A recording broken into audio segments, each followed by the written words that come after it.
E já que falamos sobre Sérgio Moro, as mensagens roubadas da Lava Jato não foram suficientes para abalar o prestígio do ministro da Justiça, mostram pesquisas internas realizadas por partidos políticos. Segundo a Folha, o ministro não ostenta a mesma aprovação de antes, mas continua maior do que Jair Bolsonaro. Em entrevista a Isto É, Moro afirmou que o principal objetivo da divulgação desse material é claramente soltar Lula.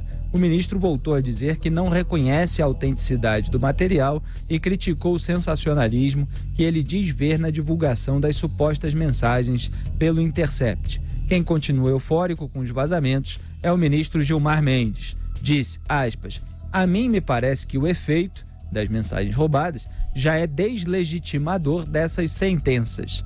Quando a gente vai para o exterior, as pessoas perguntam, como é que vocês fizeram isto? Vocês lograram um sistema de combate à corrupção, agora estão com a credibilidade do sistema afetada. Como um juiz sai para integrar um governo de oposição, aquele que está preso?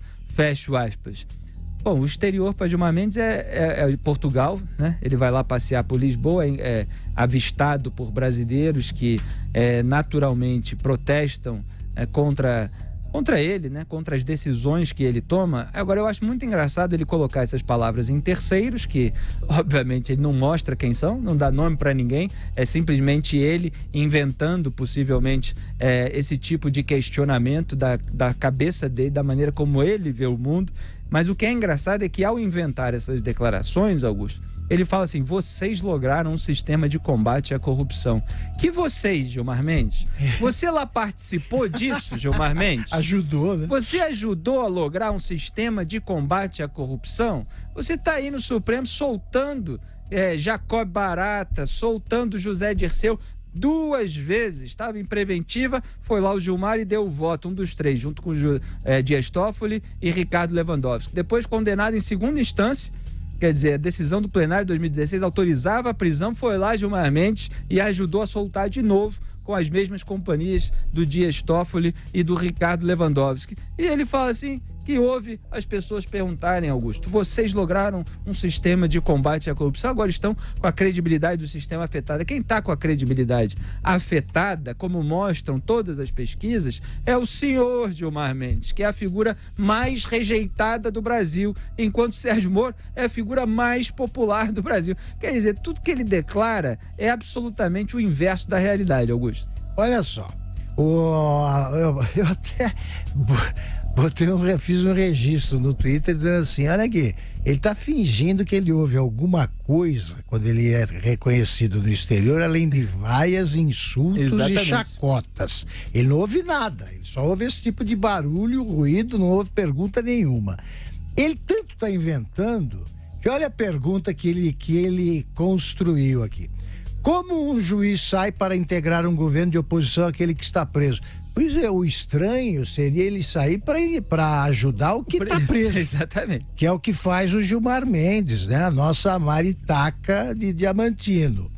O Gilmar Mendes, ele é impopularíssimo, vai ficar cada vez pior. E aí, então, assim, vocês lograram, o Felipe lembrou muito bem, um sistema de combate à corrupção, que é tudo que ele quer destruir. Tudo que ele quer destruir. Agora, para encerrar o assunto, vou fazer a seguinte pergunta a vocês. São dezenas de milhares que nos acompanham nesse momento. Quem é que você gostaria de ver como professor do seu filho? O Lula ou o Sérgio Moro? Segunda pergunta. Quem combate a corrupção? O Moro ou o Gilmar Mendes? Só isso.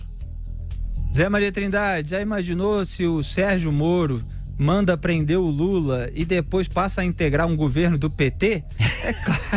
É claro que aí não dá, né? Agora, passar a ser ministro da Justiça depois de 22 anos de experiência na magistratura para elaborar leis melhores, com a experiência de quem sofreu com a legislação vigente para prender bandido, quer dizer, elaborar leis agora, como as leis presentes no pacote anticrime, para facilitar a prisão de bandido. Isso é absolutamente natural. E sai de uma casta, né? Que os servidores públicos aí do nível de juízes no Brasil, procuradores e tal, eles pertencem à casta. A elite brasileira é exatamente desses senhores que recebem mais de R$70 mil por mês, somando penduricalhos, que o teto é 39 mil, em alguns casos chega e ultrapassa a casa dos 100 mil e tem algumas características que só eles detêm, como estabilidade no emprego, aposentadoria integral, irredutibilidade salarial, inamovibilidade, que o Augusto gosta de insistir muito aqui, e ainda paridade, ou seja, aposentado ganha igual o juiz que está trabalhando. O Sérgio Moro deixou tudo isso para trás e foi encarar uma novidade, um deserto e uma situação que poderia não dar certo e que pode até não dar certo daqui a pouco. É a instabilidade da política. Seja bem-vindo. Ele foi para o sacrifício e para as feras, né? É tanto que ele está sendo constantemente analisado, julgado, criticado, e acho que foi realmente um sacrifício. É evidente que se ele fosse cômodo, ficaria na sua condição de juiz para se aposentar, não faltava muito, se aposentar com o salário integral lá de juiz. Tá, esse é um ponto. O outro, Gilmar Mendes, ao comentar esse assunto e dizer claramente de que beneficiaria o ex-presidente Lula, e chega a dizer que o resultado esse vazamento, né, esse roubo de imagem, poderia provocar a deslegitimização da sentença. Todas. Isso não é possível. O ministro insiste nisso, eu vou explicar de novo. Existe uma tese de que uma notícia nova, uma informação nova, pode beneficiar o réu e não acusar ninguém, mas no caso em que esta notícia comprove a inocência do réu. É como algo assim tão absurdo, eu não conheço nenhum exemplo, não conheço alguém que tenha um exemplo. É como se, só em novelas, alguém foi condenado por matar alguém e essa pessoa aparece viva. Aí se um processo já está encerrado, já está transitado em julgado, mas esta informação, ela pode ser usada para dizer, não, ele não matou não, tanto que o cara está vivo, né? Só exatamente, exclusivamente nesses casos absurdos, né?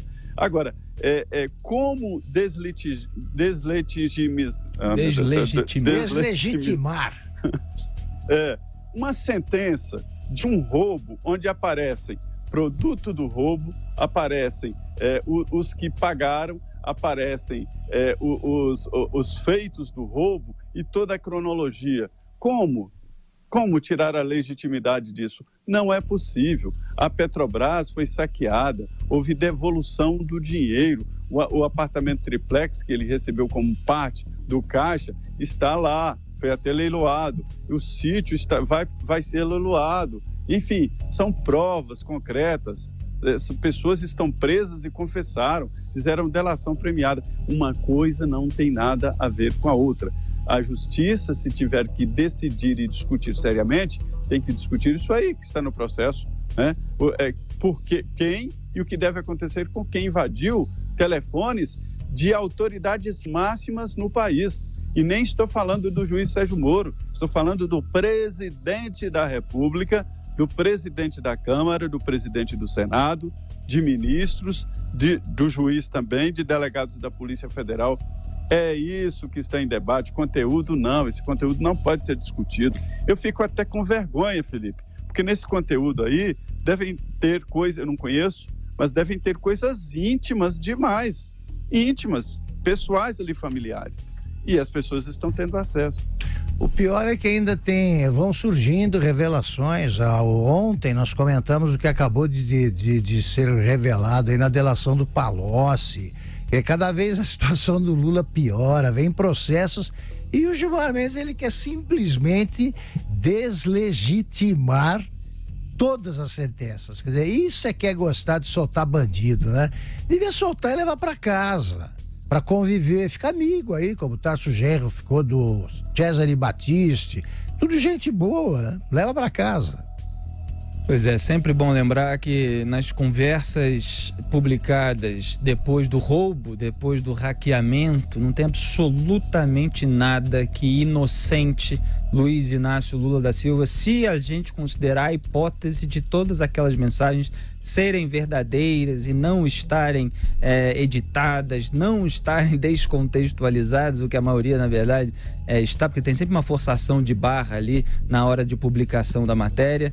Então, não tem absolutamente nada que inocente o Lula. Não tem nenhum apontamento de manipulação de prova que foi usada no processo para condená-lo, fabricação de prova para condená-lo, que tenha sido usada e que não seria real. Não tem absolutamente nada disso.